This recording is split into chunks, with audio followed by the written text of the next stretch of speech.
A very good morning to all our guests, dignitaries, delegates, faculty members, and students gathered here at the seminar hall.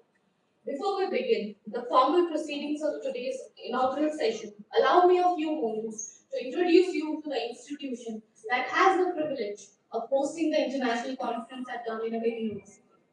While the university itself was formally conferred university status in 2022, but its roots in education go back much further. Its journey began in the year 2006 when the Gandhinagar Institute of Technology, popularly known as GIT was established under the guidance of Honorable President Mr. Harish Bhai Rohira sir. For over two decades, GIT built a strong legacy in engineering and management education, discipline, and academic credibility that was built upon when in 2022 the institution was elevated under the Gujarat Private Universities Act 2009 to begin to become Gandhinagar University under the visionary leadership of Ms. Vinita Rohira ma'am, Vice President of Gandhinagar Institute. Today, carrying forward nearly more 2 decades of academic heritage, Gandhinagar University has grown into an integrated ecosystem of higher education offering more than 10 diverse disciplines. Gandhinagar University follows a multidisciplinary, skill-based approach to the education. The university proudly holds the distinction of recognized as Asia's first AI-enabled campus, integrating artificial intelligence into teaching, learning, research, and innovation. It is this very spirit of innovation and forward thinking that brings us here today to the Gandhinagar Institute of Law, one of the constituent institutes of Gandhinagar University, for this international conference on the future of law adapting to social and technological change. A theme that truly mirrors the university's own philosophy of embracing change without losing sight of purpose. With this brief introduction of our university, let us now proceed to the formal inaugural session. We all know every occasion, every auspicious event begins with the blessings of Lord Ganesha, and to seek his blessings on this auspicious occasion of First International Conference, I invite Palak Bhavsar, a student of GILS Gandhinagar University, to present a soulful Ganesh Vandana. Let us all bring up a loud applause for her.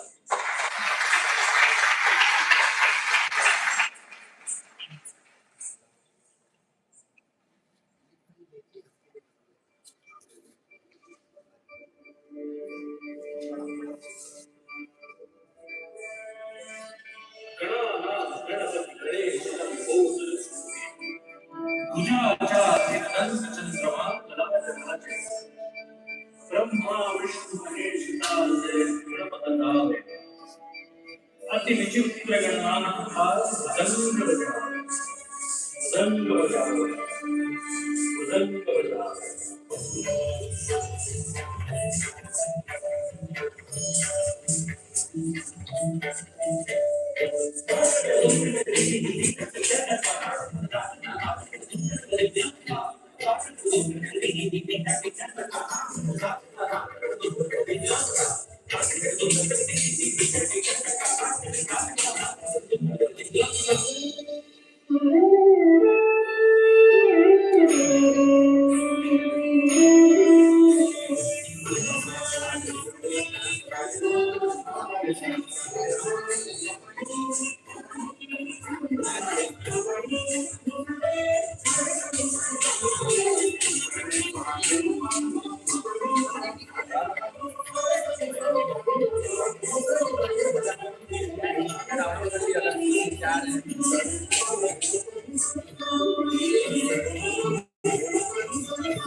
भरपूर पावे, भाव भरत से कोई न गावे। संपत संपत्ति सबकी भरपूर पावे, ऐसे तू महाराज को निभावे, जो सारी नंदन निज दिन गुण गावे।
What a soulful performance we had.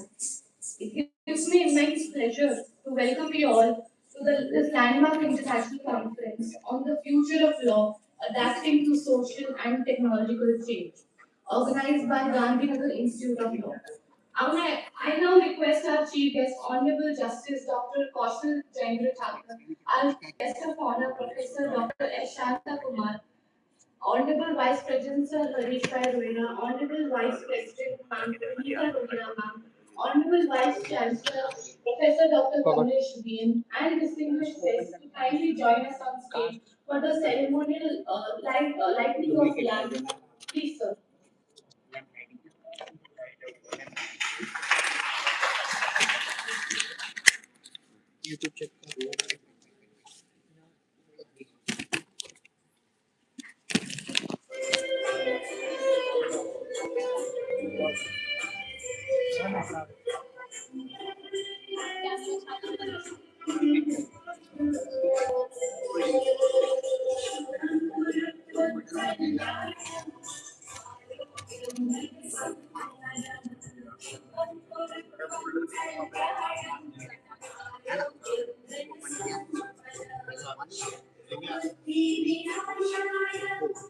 ये इसको डुप्लीकेट ये तो है ही पास अब सेकंड ये हो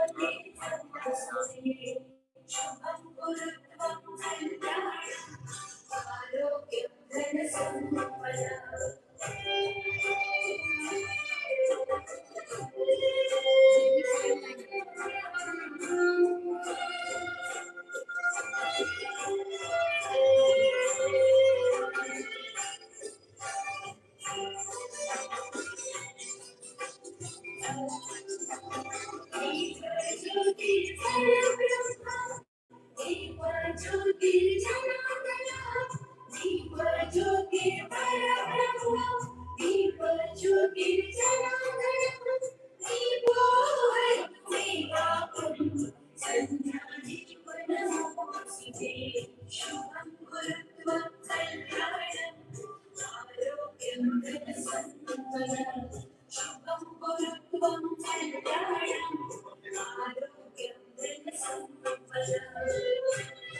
Thank you, dignitaries, distinguished guests, faculty members, research scholars, and students. Before we proceed further, Allow me to briefly introduce to our today's conference.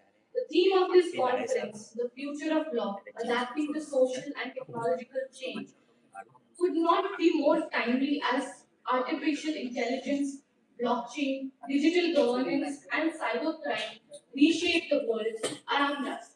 Our legal systems must evolve to keep up the pace. Over the next 2 days, we will bring together eminent judges, academicians, policymakers, researchers, and students from across India and abroad to deliberate on the pressing legal question of our time through the keynote addresses, technical paper presentations across multiple sessions, both in person, which is today, and online, which is scheduled for tomorrow. This is a hybrid conference with the participants joining us both in person on the first day of conference and online on the second day of conference. I'm confident that these 2 days will be intellectually enriching for all of us. Let me give you a gist of how many papers were registered. Number of registrations that we have received was 112, out of which we have carefully selected total 65 papers which would be presented across the technical sessions today and tomorrow. With a brief introduction, let us move to our exciting dance, which is our signature Geo dance. Now I would like to take a moment to introduce you to the Gandhinagar University, which has our own signature Geo song, and students of Gandhinagar University would be presenting us dance for this.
Gandhinagar University.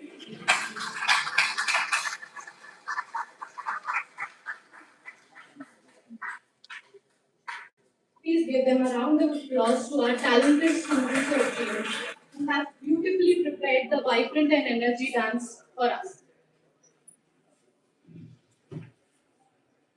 Before I proceed further, let me quickly introduce you to our eminent judges, our dignitaries.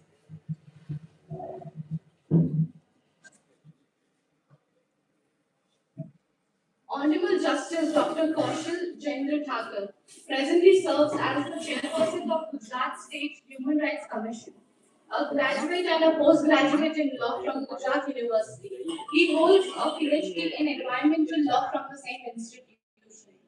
He joined in bar in 1987 and was appointed district judge in 1997.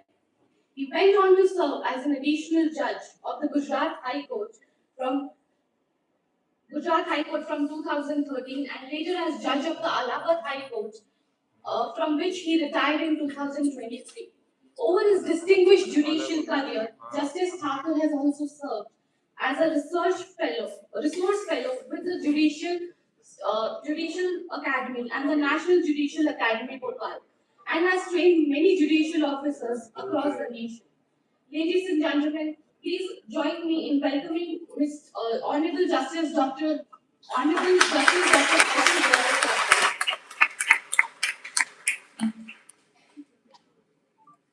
Let me introduce you to our another eminent guest. Professor Dr. S. Shanta Kumar is the director of Gujarat National Law University, Gandhinagar. Also serves as a provost of Gujarat Maritime University. An alumnus of Madras University, he earned his graduation, post-graduation, and doctorate in law from the same institution, and practiced at the Madras High Court for several years before moving into legal academia. With more than 3 decades of teaching experience, his areas of specialization include environmental law, human rights law, international law, constitutional law. He has authored several books and numerous research papers, chairs the Environmental Law Study Group of the International Association of Law Schools, and has served as India's country focal point for the Asian Development Bank's project on the environment and climate change law. He was also recently elected president of the Consortium of National Law Universities.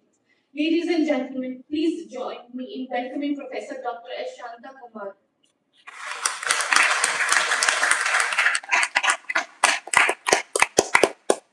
I now invite on our Honorable Vice Chancellor, Professor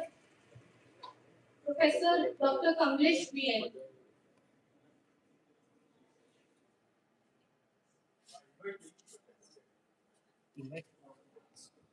to come on the dais.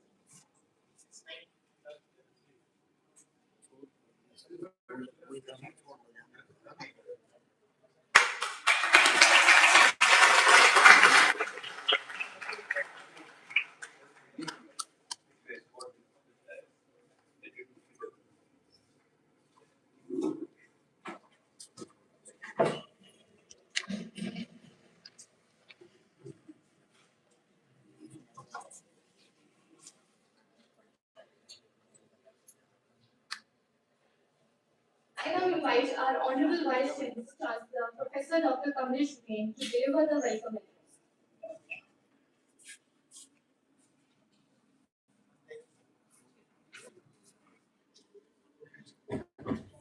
Namaste, good morning, happy morning. I want to know how many of you are there from outside this institution? You have joined?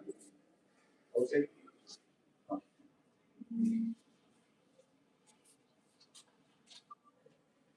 With profound respect and gratitude on behalf of Gandhinagar University, I extend sincere gratitude and a warm welcome to Honorable Justice Dr. Kaushal G. Sir, our esteemed Chief Guest and former Judge of Allahabad High Court and Chairperson of Gujarat State Human Rights. Sir, you are most welcome.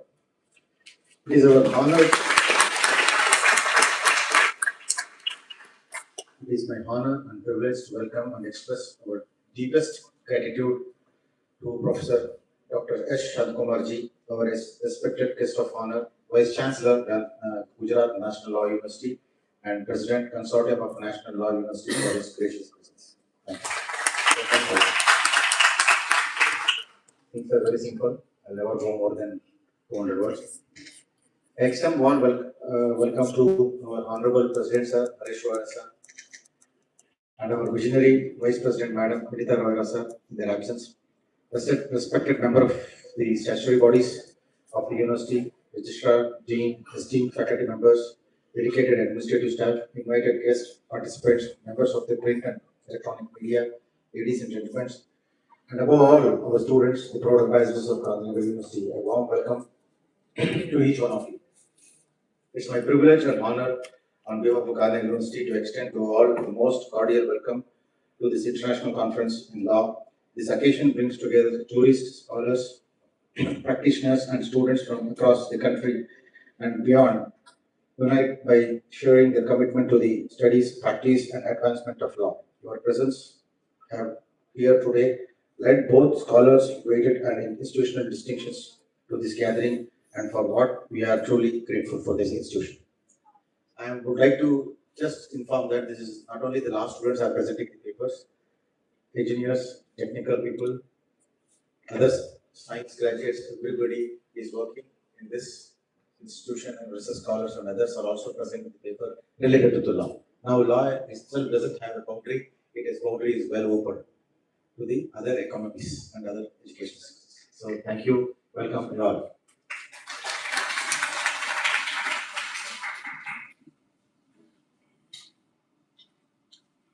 Thank you, sir. Now I would invite for the keynote address by our chief guest, Dr. Kaushal Jayendra Thakur, sir.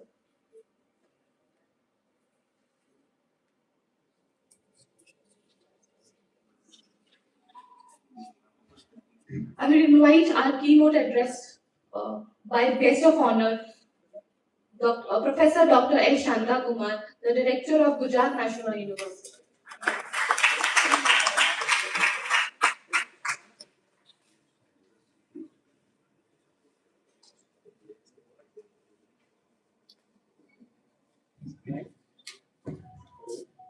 Thank you. Thank you, Ms. Gauranga.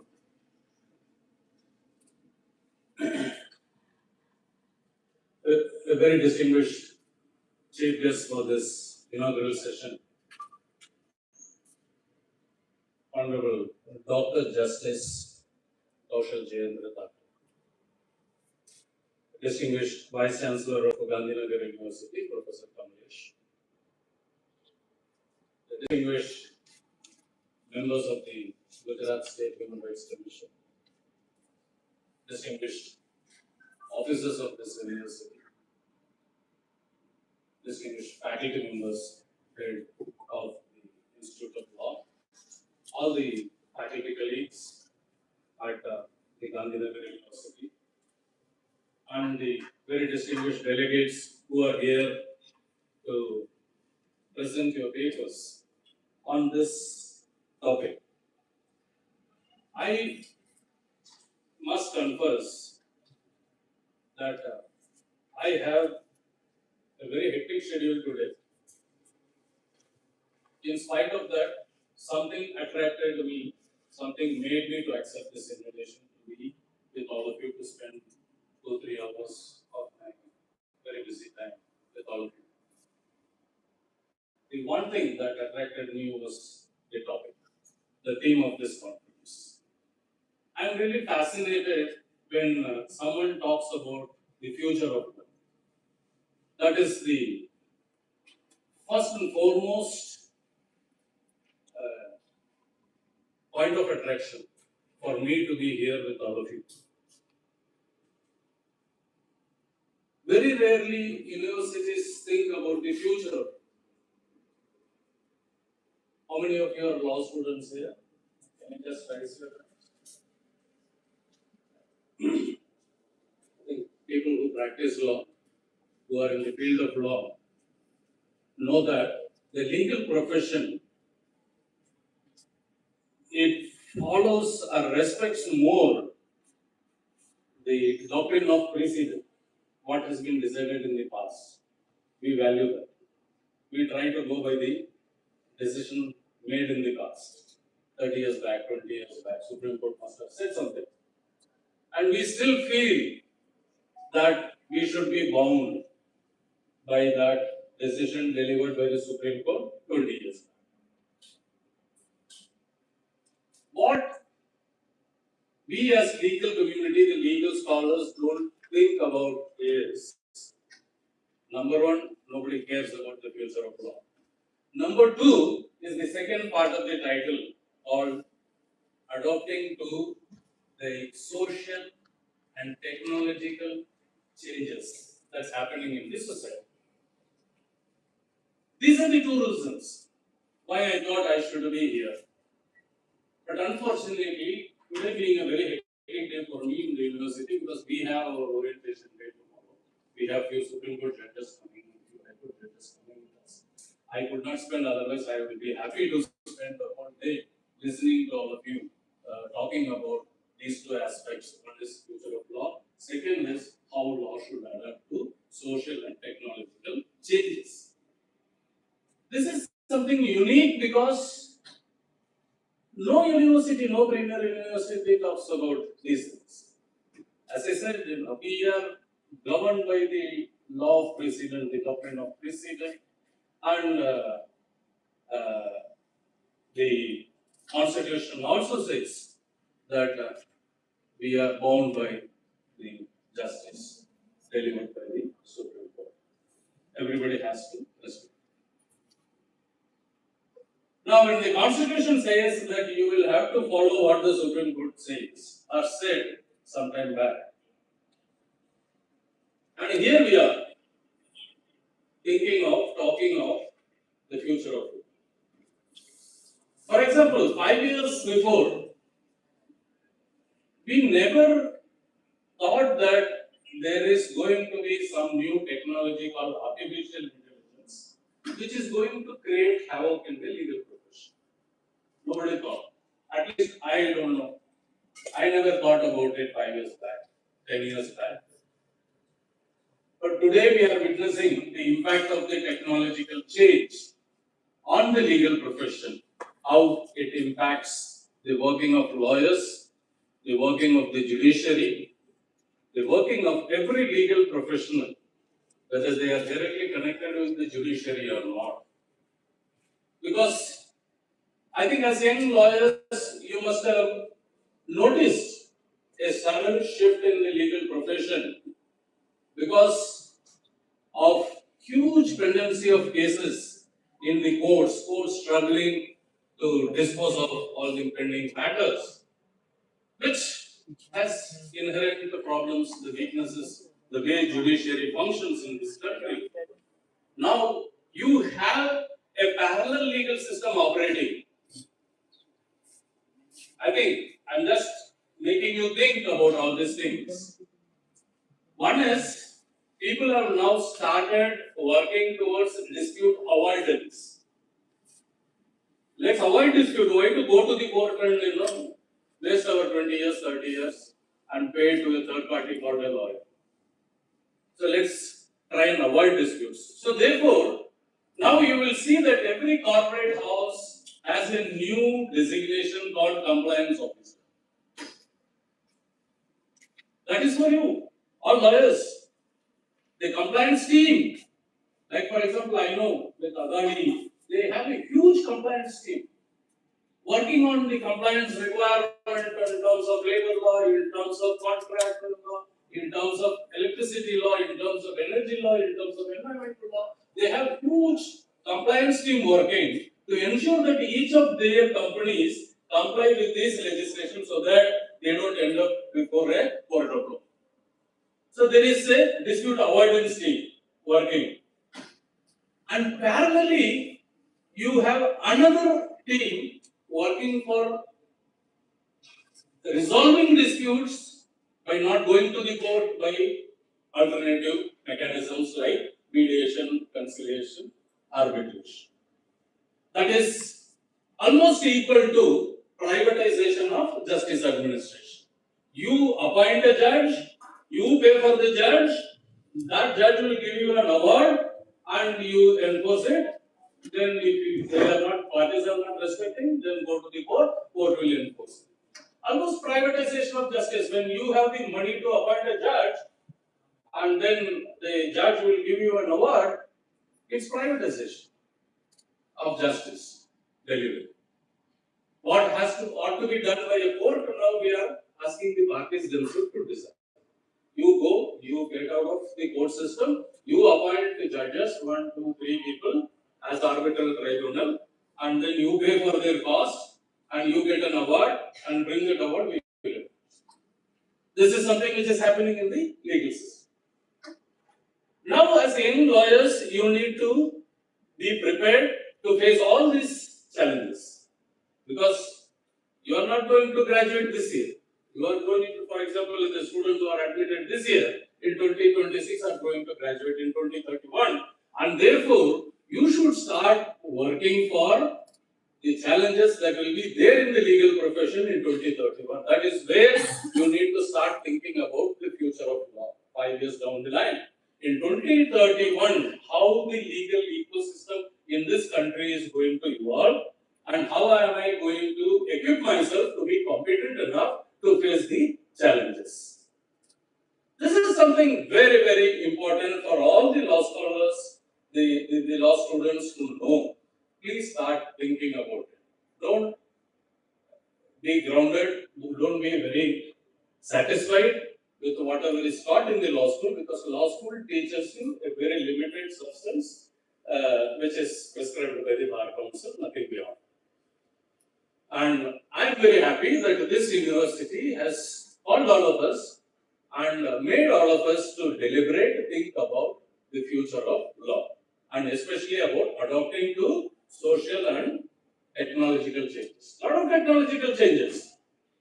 Tomorrow the day, or why tomorrow? Even today, except for India, contracts are not being taught the same way as we teach in the Indian law schools.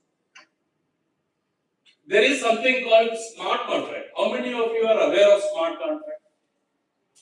Yes. So what is that? Can you please tell me briefly just what is this smart contract is all about?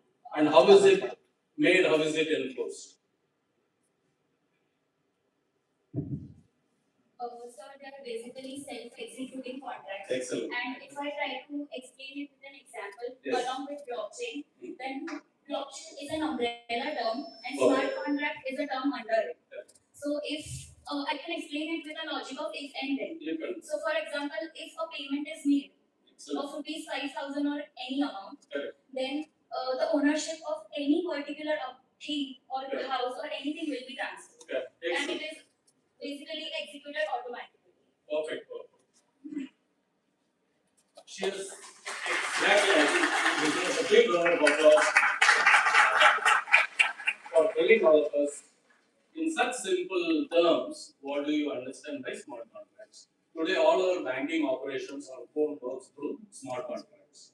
If we, select our telephone number or account number, and then put our PIN, then the amount gets transferred to that particular person.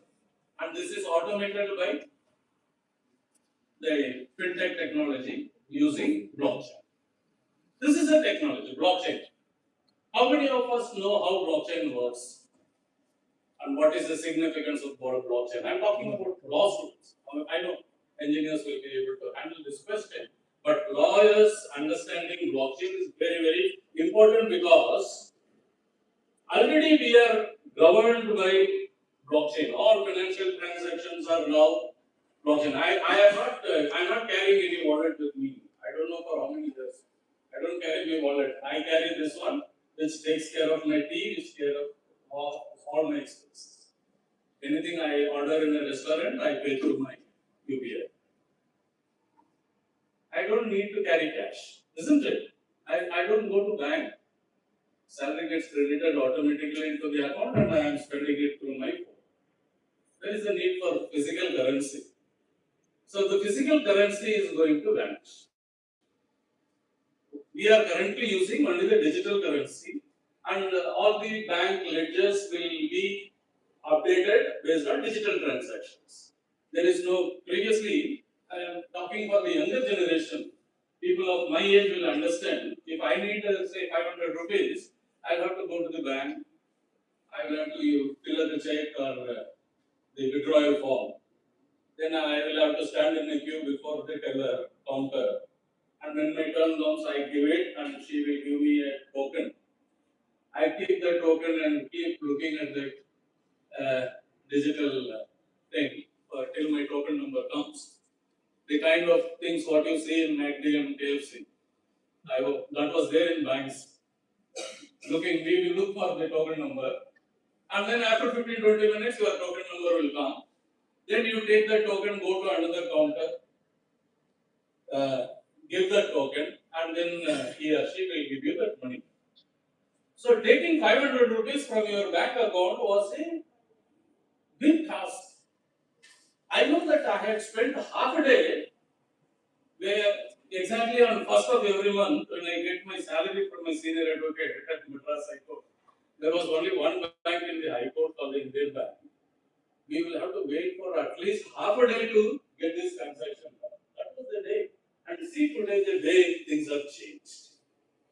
And this This is the kind of change that we want in the legal system.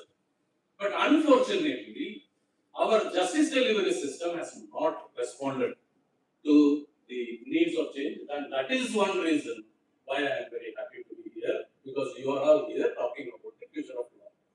The same thing, real estates are going to be the things of past. Now, hereafter, just few more years, I am sure that people will not invest in plots, in flats, anything. If you have surplus money, invest in crypto assets, which will fetch you a large return, huge return of close to 27-30% instead of real estate, which gives you 9 to 10% of return. And today it is not regulated, so we are not aware of it. But still, there are. If you look at the information which is available on the internet, you will see almost 1.8 million people in India. Imagine, we call ourselves a poor country, but 1.8 million of Indian citizens are investing in crypto assets, where we do not have a law. When RBI tried to regulate it, Supreme Court said no. They struck down that RBI circular. They said you can't do it. With the powers you have under the RBI Act, you can't do this. Now, government is keeping its hands away. We are not sure whether what we are doing is legal, illegal. It's a big technological dilemma that we are in. Lot of disputes. We are currently working on a book on the crypto assets and the Indian courts, how they look at crypto assets. This is the future. Tomorrow your future will be cashless. Your future will be digital transactions using fintech. Your future will be supported by the artificial intelligence along with your natural intelligence. It's not that AI is going to work alone without the involvement of natural intelligence that what we have. The prompt should come from us. Isn't it? Artificial intelligence is not going to work on its own. It should club with the natural intelligence that you should have, unless and until you have the right knowledge and intelligence to ask the artificial intelligence to do exactly what you want to do. Artificial intelligence will commit error.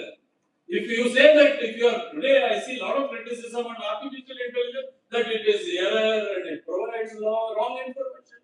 Why it will provide wrong information? Because you are not asking it rightly. Problem is with you, not with the technology. You don't know how to ask. You don't know what prompt to use. Please develop your expertise in it and make AI to assist you. This is such a fantastic tool. I am telling the best of the inventions made so far after aircrafts. These are all the new technologies which are going to impact the legal profession. Artificial intelligence, the fintech, because almost all commercial litigations tomorrow, you will have to use the documents involving fintech. Today we have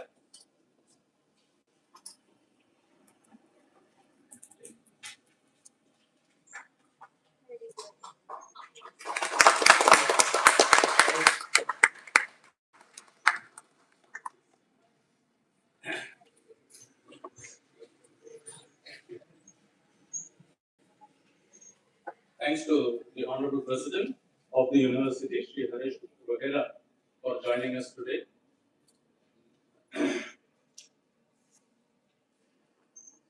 So I was talking about the fintech, and because all the transactions are happening on that technological platform, you need to understand how blockchain works, what timestamping means, and how it will impact your life every day. And then certain other technological developments like the crypto I was mentioning. Again, crypto is a version of the blockchain, but you need to know how this digital assets, because now government is allergic to the word crypto. So the industry is avoiding the word crypto and it is using, they are calling it as virtual digital assets, ED. So we need to be familiar with VDA and the legal framework, the regime that is going to regulate VDAs.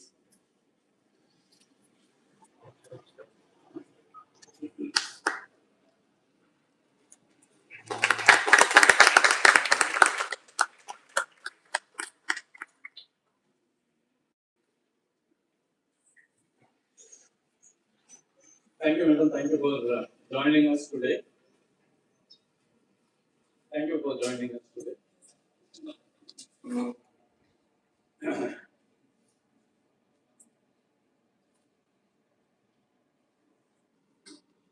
So what was I saying? Because I am not reading out a prepared speech.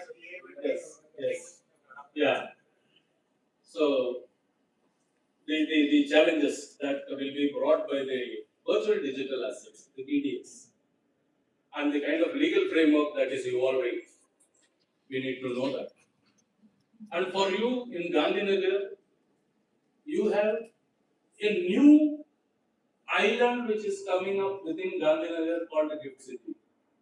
Why I call it as an island? Because most of our laws in India doesn't apply there. It's a foreign territory, right? It's legally a foreign territory because whatever law applies to us doesn't apply to institutions established within the gift city. There are a lot of exemptions given, including tax exemptions, labor law exemptions, a lot of other exemptions have been given under the SEZ Act. And now there is a regulator there for gift city called the International Financial Services Center Authority. And the beauty of this authority is, this authority by a legislation has been conferred with the powers of the Reserve Bank of India, powers of the Securities and SEBI, powers of NFRD, IRDA, and all these institutions. It's such a powerful entity has been created to govern, to regulate all the activities related to financial services. Please read the definition of financial services as defined in IFSC. That is the future. That is the future that what you will have to be equipped to face when you will graduate from your university. It's not only about all these technological changes. There are a lot of social changes happening. That's what I like the title, adapting to social and technological changes. Technological changes, yes, we are seeing, we are discussing about it every day, casually, formally, informally. We keep discussing about all these technological changes. When it comes to sociological changes, can any one of you tell me like what is the sociological change which is happening in front of us now, which lawyers need to be prepared to face? Can anyone? What social change are? One example. Please. Sir, that the risks that AI and these technologies are posing upon the society, like privacy concerns, accountability, and liability, those are also not the concerns only of the organizations or the government, but also the end users, that is us. So we are equally the stakeholders of these emerging technologies. That is how we keep up an eye upon that. Good, thank you so much. Please give a big round of applause. Because these technologies are not going to govern only the corporates and the entities. It's going to impact the everyday life of human beings in the society. Right? The way we shop, right? I know all of you. Right? I get 10 calls from my family only for the OTP. Right? I don't know what they are buying. So that is how e-commerce has come. That is how Q-commerce has come. Now things are getting delivered in less than 8 minutes. Isn't it, sir? It's happening. You can buy a television, a speaker, within 8 minutes. It will be dropped at your residence. I really can't understand how it works, though the CEO of Blinkit is my son. I really can't understand how it works. By the time we order, it is there at our residence, the way it is delivered. It's phenomenal way that it is impacting the social lives. The privacy concerns you mentioned. We are a very Hippocratic society.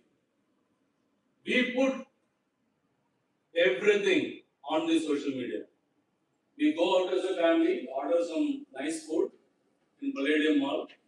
The first thing my children do is don't touch it, don't touch it, don't touch it. They want to take a picture and put it on their Instagram page. And then only they allow you to taste it. Right? And I can't even pull the plate. They say no. I want this lighting, this. This is how we inform the public. Where is privacy? I don't know. Wherever we travel, the moment we are in the airport, it is there already in the story of my son. That traveling. And on the other side, we are worried about our privacy. We are more worried about privacy from the government. We don't want government to see anything that what we are doing. Otherwise, if our friends and peers see, we don't bother.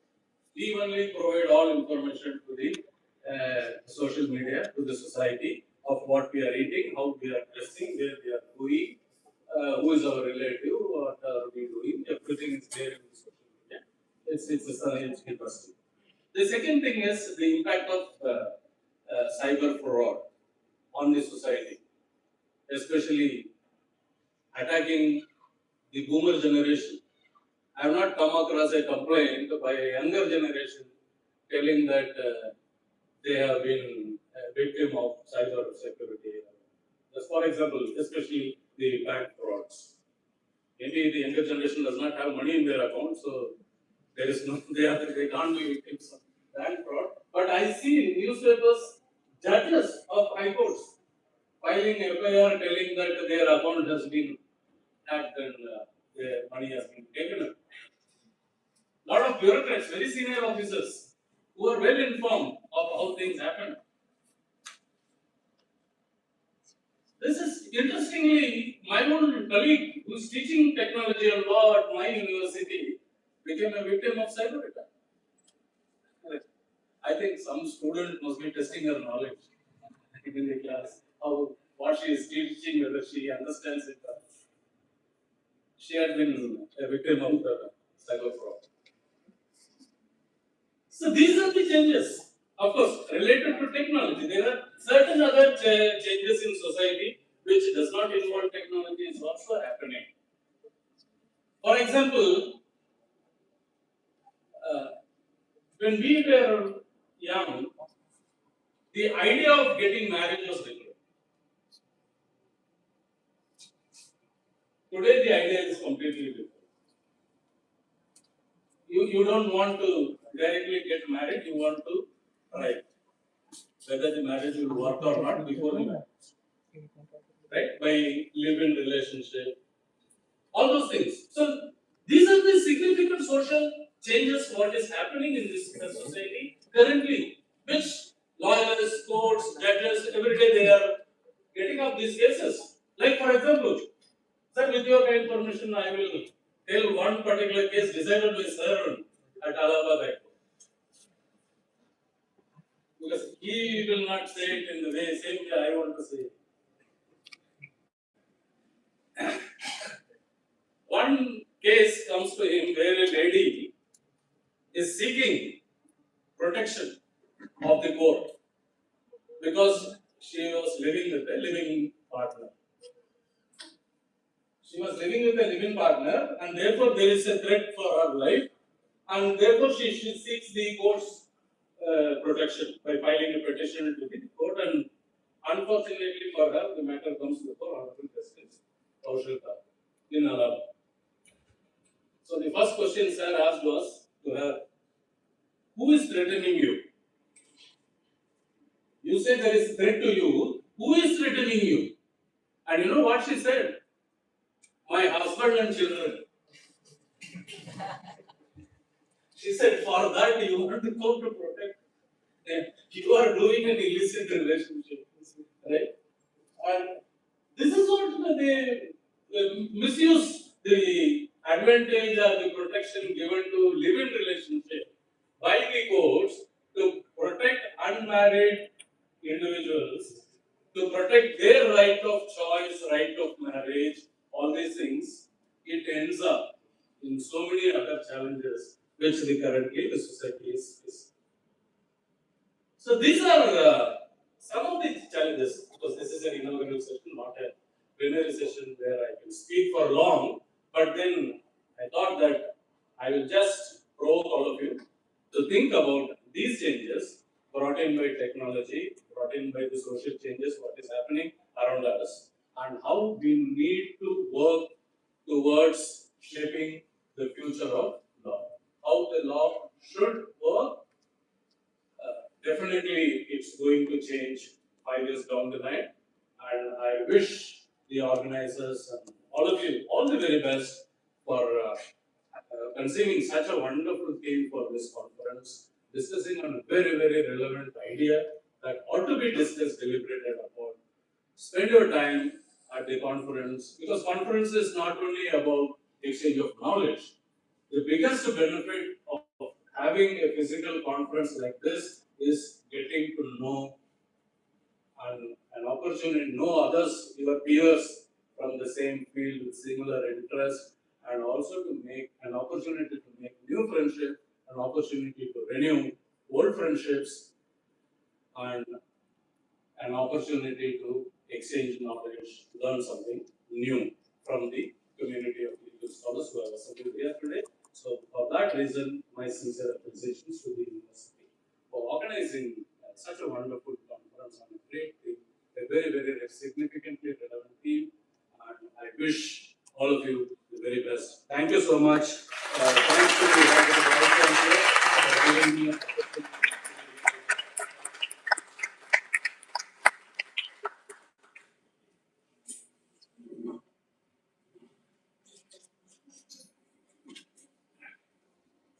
Thank you, sir, for the thought-provoking session.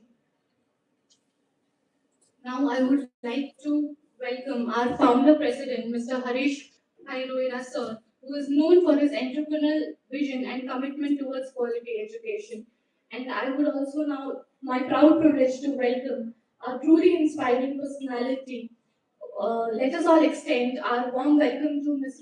Vinita Rohira ma'am, a visionary leader known for her dynamic leadership, her commitment, passion, forward-thinking approach, and continuous inspiration to drive a meaningful change. Let us all welcome her.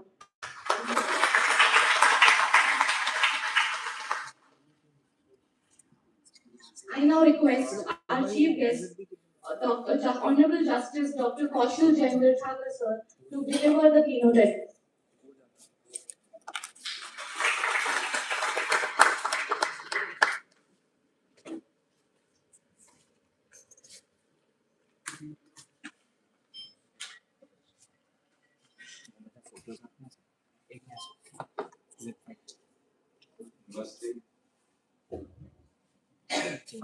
Good morning, everybody. How is your Josh? नहीं थोड़ा ऊंचे आवाज. Great, thank you. My dear participants, I normally address the gathering with a request to all the participants to actively participate in the two-day conference. It's a conclave, it's a conference, and as well. My mentor, Dr. Shant Kumar, conveyed to you. It's exchange of thoughts. And therefore, I welcome all of you here for this early morning. They have been waiting for us since 10 o'clock. Sorry, we were late for certain reasons which were beyond our control. So please pardon us. The president of the university, the vice president of the university, the vice chancellor, my colleagues from Human Rights Commission, and the first change of law, future of law, as I call it. When I and Shantakumar did our law, we were never invited by any High Court judge or a district judge to come and have internship. We had to beg for it. We would have to have recommendations. Yes, this boy is a good boy, please take him for internship. So this is the first welcome change of this 21st century. That the chairman of the Human Rights Commission and the director of GNLU invite you to have your internship whenever you want. आदि तो गुजराती है आदि तो गुजरात को भी अच्छी लगती है but that is static वो बदलने नहीं वाला है कुछ भी बदल जाए in the episode which Dr. Shant Kumar conveyed made me forget all my written scripts. Of course, it normally happens for me since 30 years that I have been delivering lectures. I mug up my lecture, but the time the earlier speaker speaks, and these days you see, in times of T20, you like only Suryavanshi. Then you think, ये राहुल क्या आके करेगा? तो राहुल ही कुछ कर सकता है. राहुल ही कुछ कर सकता है. So I was really delighted when Dr. Parekh told me that Shant Kumar is there. It's reciprocal, you know. I love to be with him because it's like this, you know. Jaiswal Suryavanshi के साथ ही खेल सकता है देखिएगा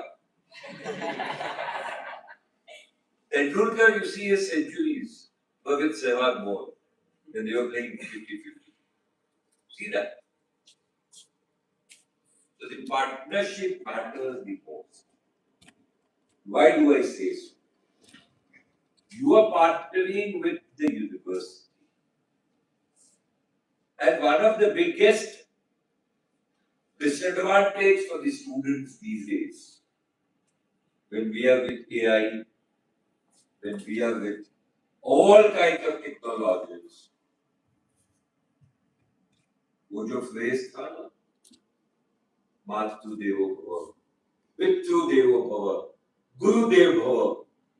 Now we have started thinking us as service providers. This mindset will have to be changed. First. Why? Why do I say so? See, in those days also, whether you take law, whether you take engineering, whatever field you take, the core element in the university which was being taught was discipline. हमारे जमाने में या रमेश साहब के जमाने में हमारी ताकत नहीं थी कि लेक्चरर हो या टीचर हो, so we would even think of gulping a sip of water. That was the discipline. अभी के जमाने में तो you walk out. In the moment the teacher tells you something, you run straight to the vice chancellor. Come straight to me. My human rights are violated. You forget your moral duties. See, when the Constitution of India was framed, there was a lot of debate about the duties which would be cast on the citizens or people of India. But they didn't make it a part of the Constitution.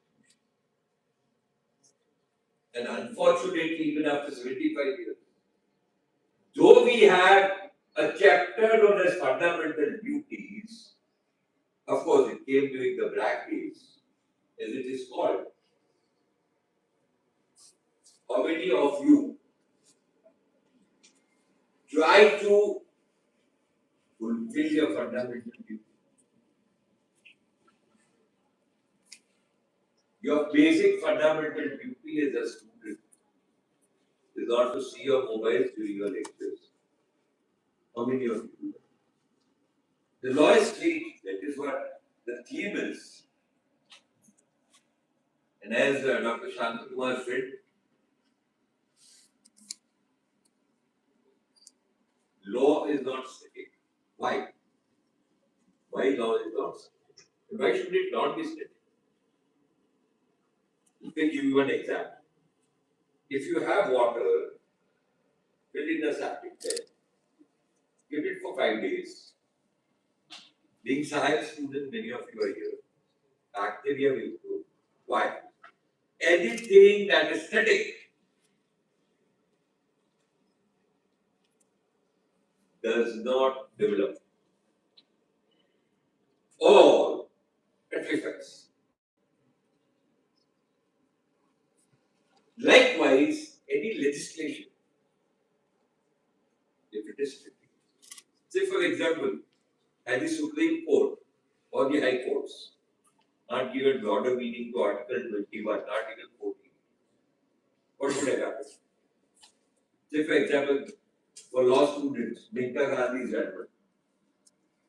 Supreme Court ने क्या कह दिया होता?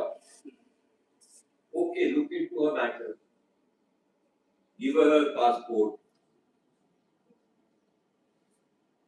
That small concept of natural justice, we would not have remembered that. But they went ahead and ahead. In 1950, the Supreme Court said, no, we cannot touch it. Today, the law is evolving. When the Constitution was framed,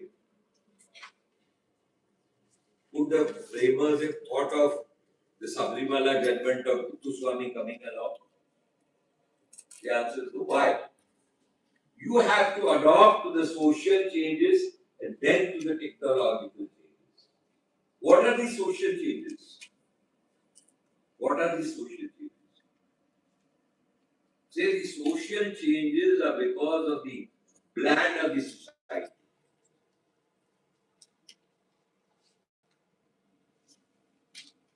And all procedures have to be fair. What are these procedures? They are the enactments by the legislature. Say your law hinges on not one hinge, 7 hinges, as I call it. So when I or Dr. Shanta Kumar were learning law, we were daily thinking, law journals are sitting. They would be buying the law journals. Would we earn enough? Before some time, I called a young lawyer. I want to gift away my library. He scornfully looked at me. So, आजकल कौन law library पढ़ता है? Everything is available on Google. I was taken aback. I said, okay, fine. Go ahead. Fourth day, he comes back to me. I'm sorry, Google doesn't give all the answers. So therefore, you have to have the habit of reading the text.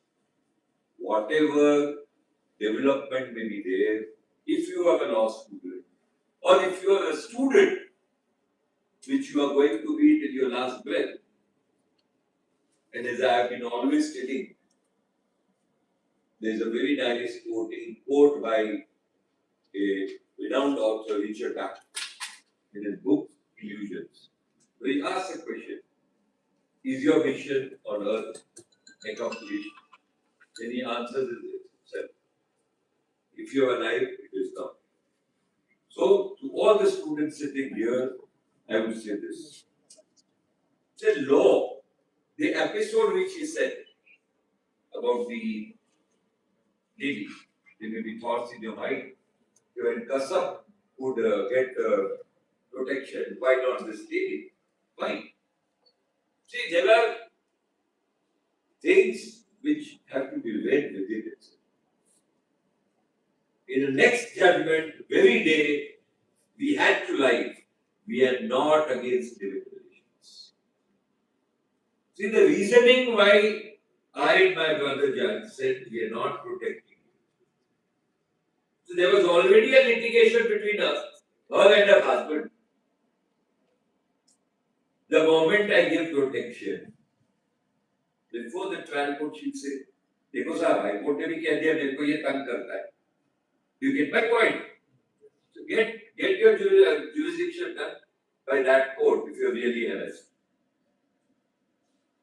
See, India has already had law even before the birth of Christ. Chanakya नीति कब आई, मनुस्मृति कब आई, कुरान कब आया, right? All these were there, but the difficult time which we are facing was because we decided that we would be governed by the laws which we inherit pre-constitution, and there were certain things which were static there, looking to the social circumstances of those days. Law of sedition in the Indian Penal Code, because the Britishers didn't want us to divorce. That has been given a go by.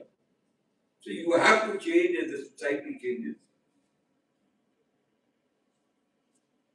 And as far as law is concerned, I know it's getting warmer. I'll see you within 5-7 minutes. So that I and Shantakumar, you have to be sitting here. I would request you, madam, कि इसी जगह ज़्यादा करवाइए, लोग ज़्यादा है, गर्मी बढ़ रही, ह्यूमिडिटी बढ़ रही. So I would not take much of your time.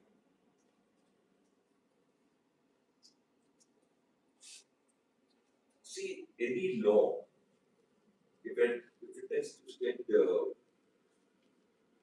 test of today, it has to pass the test of what I would call as transparency, human oversight, and bias of it. Once these things are looked into, the law as of today will govern us.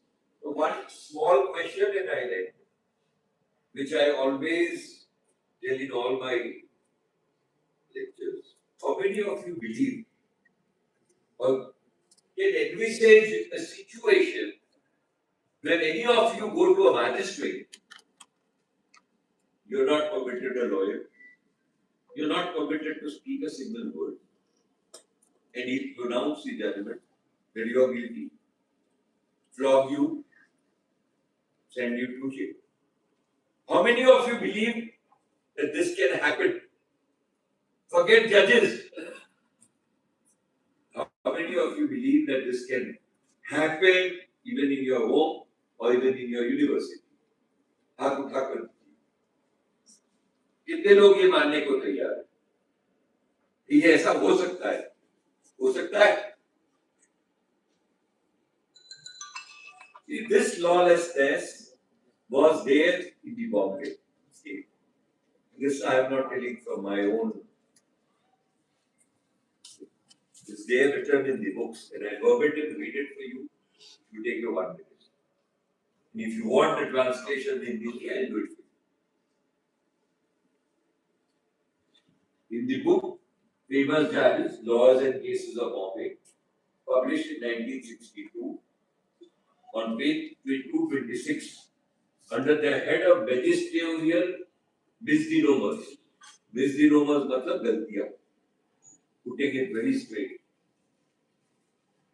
It is said like this. Indians were so suppressed that even magistrates would not hear the servants of European men and women.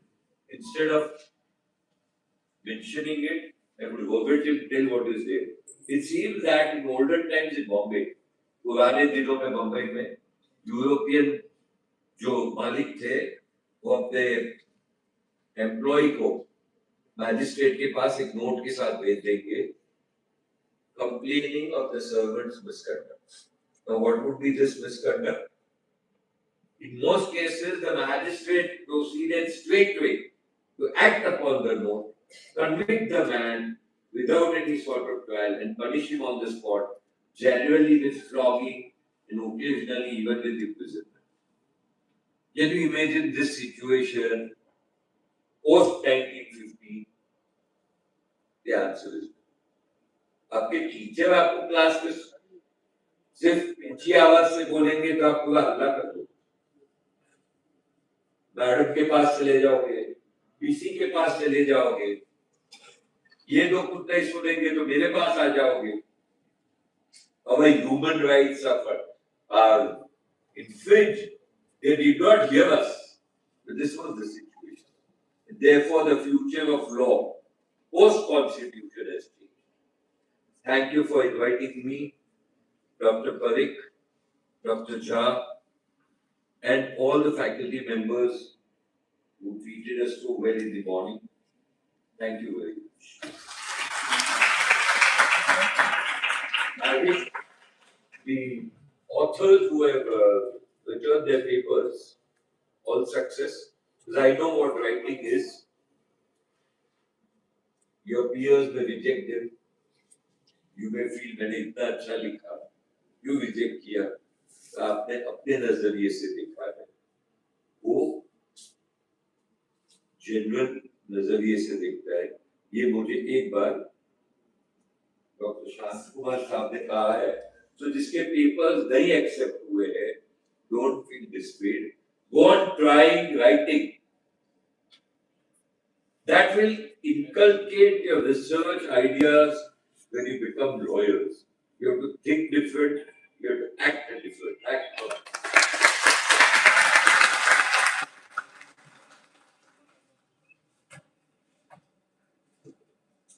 Thank you so much, sir, for enlightening our members. Now I would like to call our Honorable Vice President, Ma'am, Ms. Vinita Roya, ma'am, to share her thoughts.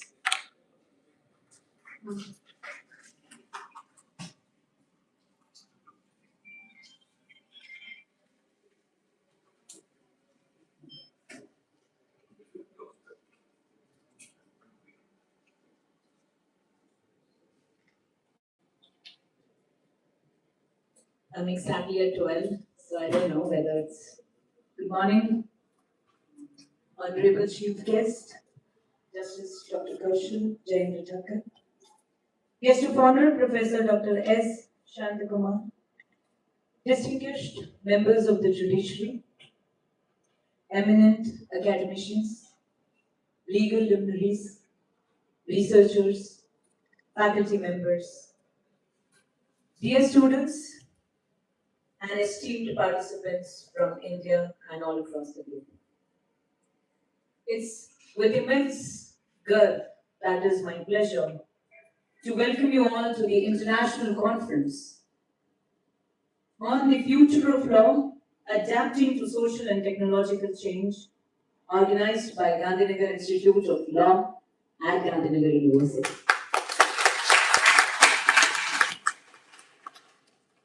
To my respected Chief Guest, I would like to say that here education is no more transfer of facts, but forging of responsible leaders and innovative minds, keeping in mind the national education policy, but also Viksit Bharat. The legal profession today stands at a historic crossroads. Today morning, I had to do some Google and ChatGPT to know some statistics, and I would like to share with you, sir, that artificial intelligence, blockchain, cybersecurity, and evolving social values are rewriting the very grammar of justice.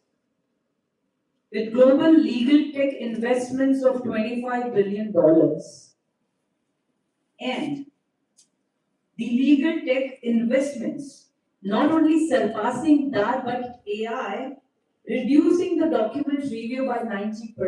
But the question arises, why still India is navigating over 15 million pending cases alongside a 24% surge in cybercrimes? I had to put this statistics as an academic, as the owner of a university, and the importance of not only studying law, but also studying in India. We received, sir, 112 registrations. And after rigorous review, exactly like Supreme Court, we just selected 65 high quality abstracts. How about we give a round of applause to those 65? Thank you. In this, I extend a special welcome to all my guests for graciously honoring us with their presence, but my deepest thanks also go to Dr. Jha, also to the faculties, the advisory committee, the organizers, and volunteers whose tireless efforts you all can see. I also abide by Sir when he said, I also feel that the AC is not working properly to 16, I guess. But you don't know, the perspiration on my team is actually by the efforts and are running around since 48 hours. But to the bad news, Dr. Sujit, my head of institute, had a good and great and wonderful team in law to arrange this Gandhinagar Institute of Law. But did you actually observe the anxiety inside him? His four of team members, two of them are hospitalized since yesterday, but his willpower could not reduce him or could not affect his efforts to give you the successful international conference. The rest, two of them is a couple. So the wife gets the news at morning 7 a.m. that the 24-year-old brother he had suddenly died today morning. That's an extremely sad news. But the couple left for Delhi today morning 7. We got an email.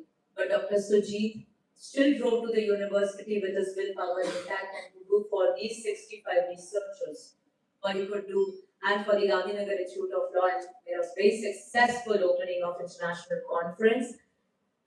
Two, it's the last minute. Garangi, a very well, a significant faculty at Gandhinagar Institute of Law, very talented.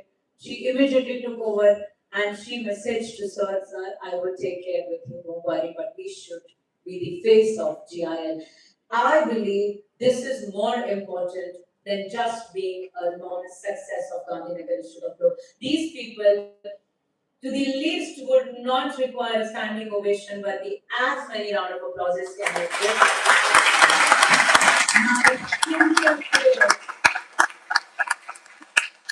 My sincerest prayers to my faculty's brother, as the sad news, please give my regards. I urge you all with this to engage vigorously, exchange ideas generously, and forge connections that endure. Warm congratulations to every selected presenter. May this conference transform knowledge into action and research into lasting impact. And to this, I would like to declare the international conference at Gandhinagar Institute of Law officially open.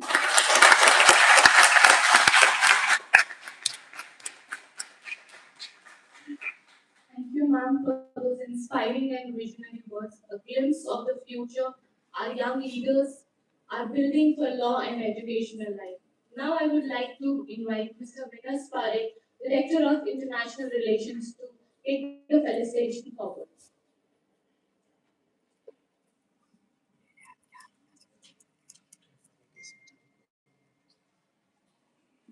Hello. A very good morning, all of you. And as our Vice President ma'am rightly said, that the show must go on. So now I would like to take the felicitation further.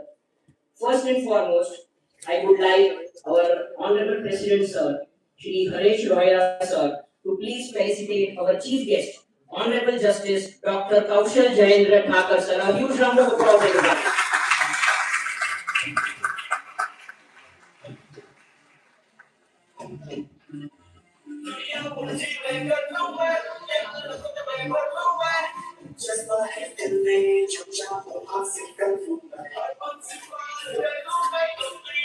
Round of applause, everybody.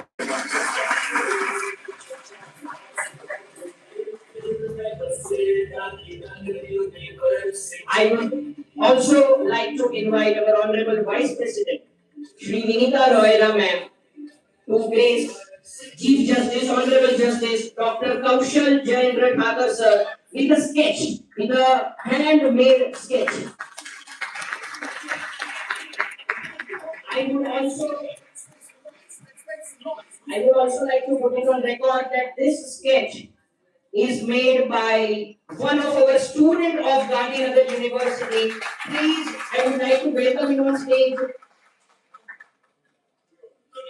And we would be honored if you would open and gift it to sir.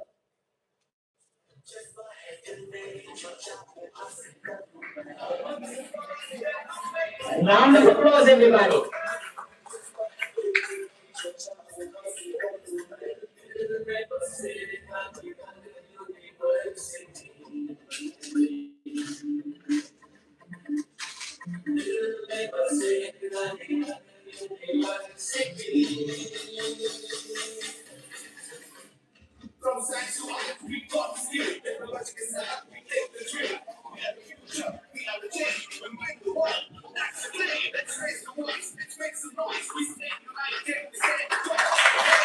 Awesome.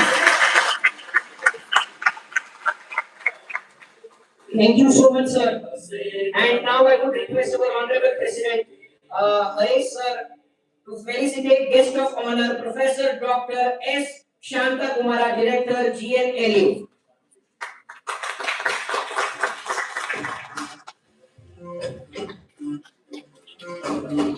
A round of applause should not stop, ladies and gentlemen.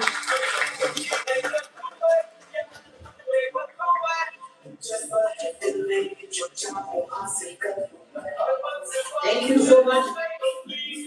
Now I would request our Honorable Vice President, ma'am, to felicitate our special guests, Shri T.S. Upadhyay, Honorable Member and former Principal District Judge. Please, sir, I invite you on stage. A huge round of applause, ladies and gentlemen.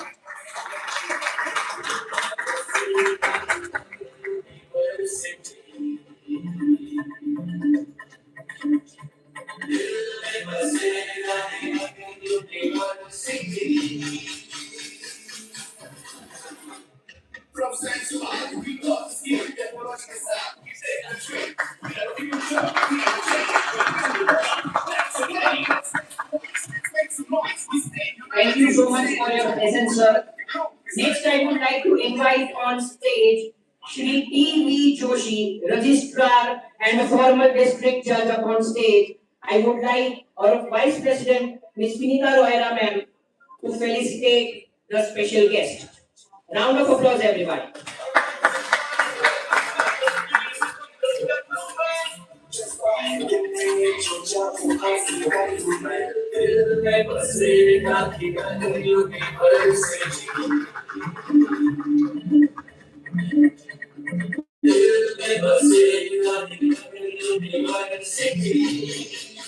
Thank you so much, sir. Now I would request our Vice Chancellor, sir, Professor Dr. Kamlesh VN, to facilitate Shri M.R. Machar, sir, in charge Deputy Secretary. I would like to invite on stage. I would like Dr. Kamlesh, sir, to facilitate him. Huge round of applause, everyone.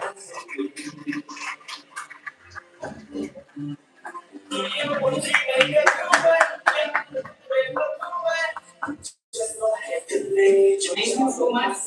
Next, I would like to invite Shri Keyur Patel, sir, Law Officer, to please come up on stage, and I would request Kamlesh, sir, to facilitate Shri Keyur Patel, sir. As I said, the round of applause should not stop.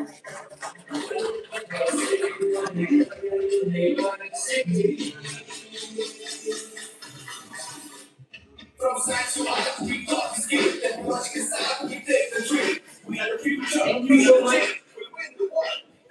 Next up, I would like to invite on stage Shri Gaurav Kumar Jain, in charge section officer, to be up on stage. I would like Kamlesh sir to facilitate. Shri Gaurav Kumar Jain, sir, ladies and gentlemen.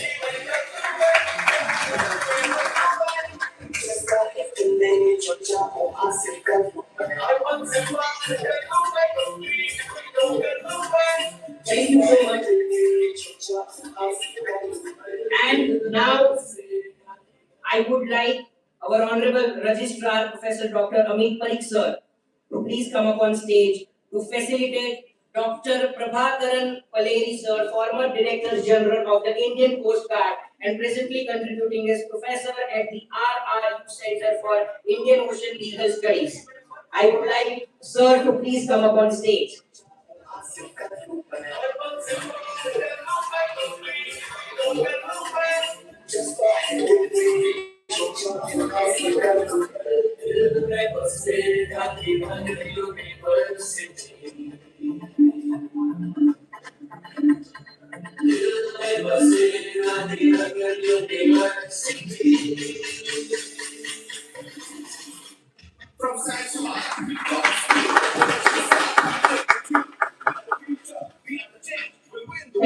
much. I now request. Thank you so much. I request all the dignitaries to please take their respective places. Thank you so much. And this brings to the close of such an inspiring inaugural session. Yes. I should not forget my habits.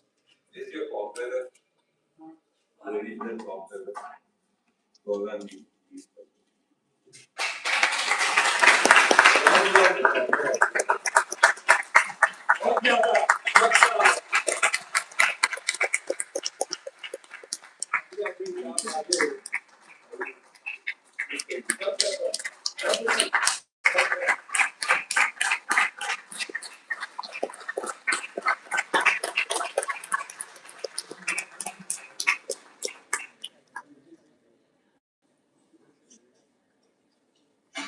Thank you so much, sir. And this gives us inspiration to try for more, and probably more than me, a huge round of applause for Gaurangi, because she was the one who responded at the time.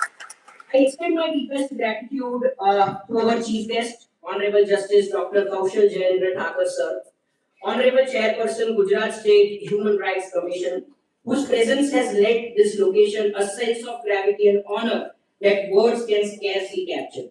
Your address today will stay with us longer than we expected, longer than today. My sincere thanks to our guest of honor, Professor Dr. S. Shanta Kumar, Director, GNLU, for so generously sharing our time, wisdom, and insights with us. We thank you so much to the chief guest and guest of honor. A huge round of applause for them, please. At this moment, I owe an immense debt of gratitude to our Honorable President Shri Haresh Bhai Royra sir, Honorable Vice President Ms. Vinita Royra ma'am, whose vision continues to shape this university and institution unafraid to imagine bold answers. Thank you so much to the senior management. Thank you so much. Further, I would like to thank our Honorable Vice Chancellor, Professor Dr. Kamlesh VN sir, Professor Amit Parikh sir, and all the HOIs, HODs, faculty members, everybody who were involved with this. Thank you so much for making this a beautiful inauguration session. Thank you so much. A round of applause. And last but not the least, the students who have worked day in and day out. This is from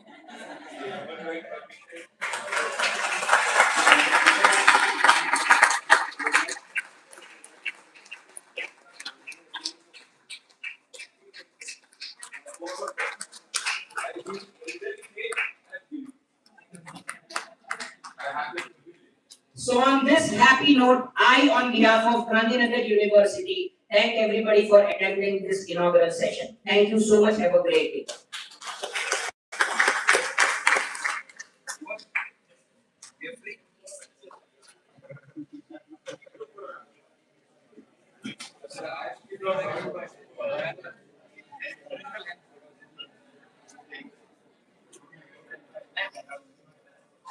अरे वो Gandhinagar university